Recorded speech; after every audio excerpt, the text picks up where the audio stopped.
U.S. hits Iranian officials with travel restriction over gross human rights violations. For the first time, the Biden administration targets alleged IRGC interrogators over inhumane detention of protesters. The Biden administration on Tuesday slapped travel restrictions on two Iranian officials accused of gross violations of human rights in their roles as interrogators for Tehran's Islamic Revolutionary Guard Corps, IRGC.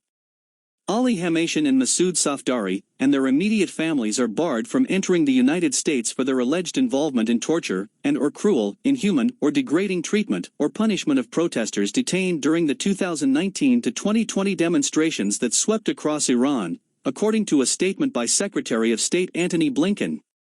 The move marked the U.S. government's first new penalty against Iranian officials since President Joe Biden took office in January. Despite objections from Iranian leaders, the new administration has maintained economic sanctions imposed by the former Trump administration after it abandoned the 2015 nuclear accord with Tehran.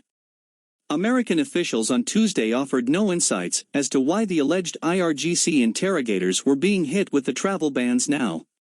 The United States is committed to promoting accountability for those responsible for human rights violations and abuses. That includes in Iran, State Department spokesperson Ned Price told Al Monitor's Elizabeth Hagedorn during a press briefing on Tuesday. The penalties came on the 14th anniversary of the disappearance of Mark Levinson, a former FBI and DEA agent who disappeared while visiting Kish Island off Iran's southern coast while on an intelligence-gathering mission for the CIA in 2007. The administration of former President Donald Trump late last year sanctioned two Iranian Interior Ministry officials, who it believed were likely involved in the disappearance and probable death of Levinson.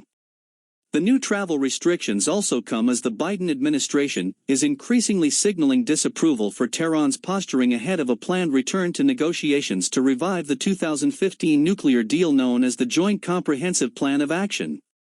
Despite, or perhaps because of, the U.S. military's deterrence efforts in the Persian Gulf region and the State Department's diplomatic push to end Yemen's civil war, Iran-linked groups have continued to launch rocket, drone and missile attacks on civilian infrastructure in Saudi Arabia and military bases in Iraq.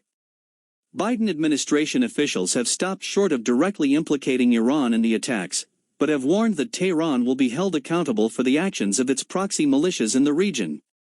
During a meeting of the UN Human Rights Council in Geneva on Tuesday, U.S. officials expressed concern about allegations of the Iranian government's human rights abuses against its own citizens, including unjust detention of far too many people in deplorable conditions, according to Blinken's statement.